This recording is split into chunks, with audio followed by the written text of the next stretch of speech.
Bom dia a todos. É um enorme prazer estar aqui falando para vocês de um assunto que eu acho tão importante, ainda mais aqui nessa semana do dia 1º de dezembro, comecinho do Dezembro Vermelho, de luta contra a AIDS e HIV. Então, hoje, coube a mim falar nesses próximos minutos um pouquinho de PrEP em 2020, atualizar PrEP para vocês. Meu nome é Ricardo Vasconcelos, eu sou médico infectologista e pesquisador do Hospital das Clínicas. Trabalho atualmente no Mosaico, no HPTN 083 e no PrEP 1519. Vamos lá. É muito fácil você perceber que quando o assunto é controle dos novos casos de infecção por HIV, nós estamos falhando, definitivamente. Pelos dados da UNAIDS, você vê que somente no ano de 2019, a gente teve registrado no mundo todo 1,7 milhão de novos casos. Esse número ainda é muito grande. Nos anos anteriores, olha, 2018, 1,7 milhão, 2017, 1,8 milhão. Continua muito alto o número de novos casos registrados de infecção por HIV todos os anos, ainda que isso esteja caindo de maneira lenta. Por causa disso, é que quando falamos de prevenção, qualquer auxílio, qualquer reforço é muito bem-vindo. Se perguntarmos para uma pessoa que está passando pela rua sobre modalidades de prevenção de HIV, acredito que a maioria das pessoas vai lembrar de cara da camisinha. E a camisinha realmente é uma estratégia maravilhosa de prevenção, mas ela tem um problema. Ela só funciona se for usada de forma correta e constante. E segundo dados do Ministério da Saúde, publicados recentemente, metade da população apenas, numa entrevista, havia dito que tinha usado a camisinha de forma correta e constante com todas as suas parcerias casuais no ano anterior. E por isso que na última década a gente teve uma multiplicação das pesquisas dentro do campo da prevenção, principalmente aquelas que utilizam antirretrovirais, como a PrEP e a PEP. PrEP e PEP, profilaxia pré e pós-exposição, respectivamente, são siglas do inglês para estratégias de prevenção biomédica que consistem no uso de antirretrovirais por uma pessoa que não tem HIV, com o objetivo de prevenir ela dessa infecção. PrEP e PEP são extremamente eficazes e não são indicadas para a população geral, mas para as pessoas que estão sob risco acrescido dessa infecção. A PEP já está disponível desde 2010 no SUS para relações sexuais consentidas e a PrEP é mais recente. Vamos falar um pouquinho de PrEP. Primeiro grande ensaio clínico que mostrou que a PrEP era eficaz e segura na prevenção do HIV foi o IPREX, o estudo que foi publicado em dezembro de 2010. Nós da USP participamos desse estudo. Ele foi um estudo que incluiu 2.499 pessoas, todos eles homens gays e bissexuais e mulheres trans e travestis que eram vulneráveis ao HIV, para serem acompanhados e receberem todo o pacote de prevenção que consistia na distribuição de camisinha, lubrificante, testagem para outras ISTs, aconselhamento de redução de risco de HIV e recebiam um comprimido por dia, sendo que metade estava recebendo comprimido de tenofovir e entricitabina, 2 antirretrovirais, TDF-FTC, é a sigla, e a outra metade estava recebendo comprimido de placebo. Acompanhados ao longo do tempo, foi possível perceber que quem estava no grupo do TDF-FTC teve menos infecções por HIV. 42% menos infecções por causa do antirretroviral. Só que, quando olhávamos apenas para o braço que estava recebendo antirretroviral, era possível ver que a diferença entre aqueles que se infectavam por HIV e aqueles que continuavam livres dessa infecção era a adesão aos comprimidos. De tal forma que, a partir de 4 comprimidos tomados por dia desse antirretroviral, já era possível ver uma redução da incidência de HIV nesse braço muito, muito significativa, quando comparado com o placebo. Depois do IPREX de 2010, uma série de outros estudos passaram a ser publicados com diferentes populações vulneráveis também ao HIV, como, por exemplo, mulheres heterossexuais, homens e mulheres heterossexuais, casais soro diferentes, usuários de droga injetável, todos eles mostrando a mesma coisa, que a PrEP poderia sim ser eficaz na prevenção do HIV. Isso tanto no contexto de ensaio clínico randomizado, quanto em ensaios que simulavam a implementação em vida real.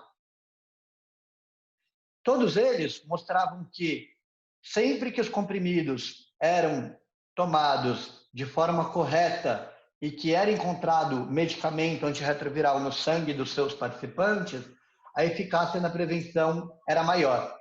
Todos os estudos mostraram que a PrEP funciona se você usar corretamente, da mesma forma que a camisinha. Então, se ali, naquela década, no começo dessa década, a gente sabia que tínhamos uma nova estratégia de prevenção eficaz contra o HIV, quais será que eram os lados ruins da PrEP? Eu cito aqui 3 que costumam ser levantados por quem quer criticar a PrEP: adesão, eventos adversos e compensação de risco. Vamos de um por um. Adesão, primeiro. Adesão pode ser um problema se a gente identificar que aquelas pessoas vulneráveis ao HIV não estão a fim de tomar um comprimido diariamente para a prevenção do HIV. E para rebater esse argumento, eu trago o nosso projeto demonstrativo brasileiro, que foi o PrEP Brasil, que foi um estudo que incluiu 450 HFHs e mulheres trans no Rio de Janeiro, São Paulo, Rio Grande do Sul e Amazonas, para avaliar qual seria a viabilidade, aceitação, conhecimento e adesão à PrEP se ela fosse distribuída gratuitamente, simulando o que seria uma distribuição da PrEP pelo SUS. Esse foi um estudo que durou de 2014 a 2018 e, depois de incluídos no estudo, os participantes tinham, 4 semanas depois do início dos comprimidos, a sua primeira dosagem de medicamentos no sangue, para ver se a adesão estava sendo correta. E a gente encontrou que aquela adesão boa, protetora, que era igual ou maior a 4 comprimidos por semana, um mês depois do início da PrEP, foi atingida por quase 80% dos participantes. Depois de um ano, a gente teve uma retenção de 83% dos participantes nesse segmento, que tinham, novamente, o medicamento dosado no sangue, e ali encontramos quase 75% dos participantes com níveis detectáveis de droga compatíveis com 4 ou mais comprimidos por semana. A conclusão que eu tenho aqui é que as pessoas vulneráveis ao HIV no Brasil, HSH e mulheres trans, as pessoas mais vulneráveis, quando se interessam por PrEP, se mantêm muito bem retidos ao acompanhamento e com uma adesão muito boa aos comprimidos. Segundo lado ruim da PrEP que eu trago aqui seriam os eventos adversos. Afinal de contas, a gente estaria dando antirretrovirais para pessoas que não têm nada, que não têm nenhuma doença. Será que teríamos muitos eventos adversos nessa população? Bom, o medo dos eventos adversos vem principalmente por causa do TDF, do tenofovir disoproxil fumarato, que em usuários de antirretrovirais para tratar o HIV, em pessoas que vivem com HIV, esse medicamento já havia, na década anterior, sido associado a uma nefropatia tubular proximal, sobretudo entre os usuários de idade mais avançada e aqueles que já têm uma função renal prejudicada no momento do início desse uso. O que sabemos do uso da PrEP em pessoas que não têm HIV e nefropatia é muito bom. Primeiro estudo, o IPREX, acompanhou a função renal desses participantes e a gente encontrou que até houve uma redução da taxa de filtração glomerular entre aqueles que estavam tomando TDF e FTC quando comparado com o placebo, que era estatisticamente significante. Porém, ela era bastante rara, 0,6% apenas dos participantes tiveram essa situação de forma mais grave. Ela não era progressiva, ninguém teve que fazer hemodiálise por causa da PrEP e era totalmente reversível depois que você suspendia a medicação. marcadores de nefropatia tubular proximal mais grave não foram encontradas nesse estudo, entre aqueles que estavam tomando antirretroviral.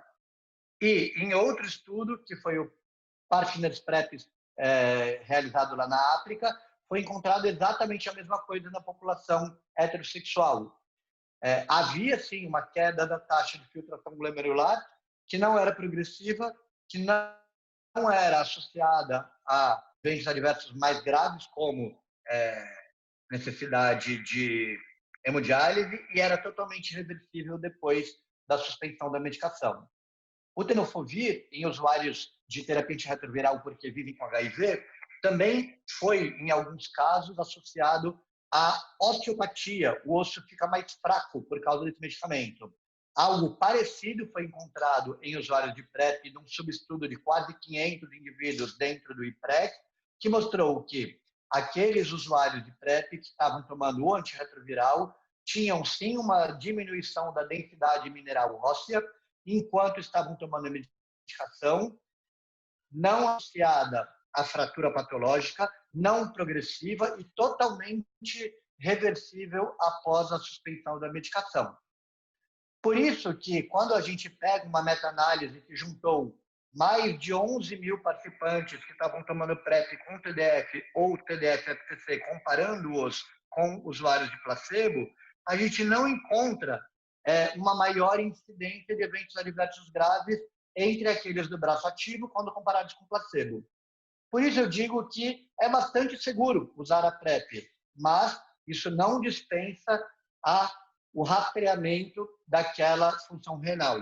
Até porque 0,6% pode ser pouco, mas 0,6% de um número grande de pessoas pode sim aparecer de maneira significativa alguém, mesmo que poucos, que precisarão interromper esse medicamento. E, por fim, eu queria falar com vocês um pouco de compensação de risco, que seria um eventual laudo ruim da PrEP. Compensação de risco é o nome que a gente dá para a desinibição de comportamento de maior vulnerabilidade pelo fato da pessoa estar usando uma estratégia que previne do HIV. A maneira de você avaliar compensação de risco pode ser tanto subjetiva, avaliando o número de parcerias sexuais ou a frequência do uso de camisinha. Sabemos que isso é subjetivo e que uma coisa é o que a pessoa está fazendo na sua vida e outra coisa é o que ela conta para você que está fazendo. No PrEP Brasil, por exemplo, a gente teve uma frequência de uso de preservativos que se manteve estável ao longo do primeiro ano entre os seus usuários. E a frequência, o número de parceiros, melhor dizendo, por trimestre entre os usuários do PrEP Brasil até caiu ao longo do primeiro ano. Não significando que a PrEP diminui a libido dos seus usuários, e sim que colocar a pessoa numa rotina de testagem de HIV e de aconselhamento de redução de riscos tem um impacto na diminuição de parceiros entre os usuários da PrEP. E existe também uma maneira mais objetiva de você avaliar a compensação de risco, que é avaliando ISTs. Uma pessoa não consegue simular, mentir o resultado de sífilis, né? Da testagem de sífilis. E a gente encontra no PrEP Brasil que, na chegada, na entrada do estudo, 20% dos participantes já tinham algum exame positivo para IST bacteriana, clamídia, gonorreia ou sífilis, e isso se mantém ao longo do primeiro ano. Apenas me mostrando que essas pessoas já eram muito vulneráveis a ISTs antes da entrada na PrEP. Não foi a PrEP que as tornou vulneráveis. Nessa meta-análise, que juntou 17 estudos, todos eles de pessoas que sabiam que tomavam antirretroviral para a PrEP, ninguém tomando placebo, para avaliar se havia aumento das ISTs, ele encontrou que não era possível concluir que tinha um aumento das ISTs. Mas 2 estudos, esse americano de 2016 e esse australiano de 2017, mostraram que havia sim um aumento das ISTs. A crítica que foi feita a essa meta-análise era que poderia estar acontecendo aqui nesses 2 estudos não um aumento da incidência de IST, e sim um aumento do diagnóstico das ISTs, uma vez que você colocava os usuários de PrEP em uma rotina de testagem de IST que ele nunca tinha tido antes do início da PrEP. Essa dúvida, então, foi resolvida nesse trabalho de 2019, australiano, que acompanhou quase 3 mil HSHs que começaram a usar PrEP e, ao fim de um ano, tinham sido diagnosticadas, entre eles, quase 3 ISTs bacterianos. A primeira coisa que esse trabalho mostra é que a maior parte das ISTs, 65%, tinham sido diagnosticadas em 20% dos usuários de PrEP. E o restante, 25% das ISTs, aconteceram nos outros 75% dos usuários de PrEP, mostrando que usuários de PrEP não são todos iguais. Existem usuários e usuários. Existem aqueles que se expõem mais e pegam mais ISTs, e existem aqueles que se expõem menos e pegam menos ISTs. A análise estatística mostrou que foi associado a IST incidente idade, os mais jovens pegaram mais ISTs, número de parceiros e sexo grupal, quanto maior o número de parceiros, maior a chance de pegar um IST, e antecedente de uma IST bacteriana, foi associado a maior risco de pegar um IST, mostrando novamente aquilo que o PrEP Brasil já tinha mostrado, que essas pessoas já eram vulneráveis a IST antes do início da PrEP.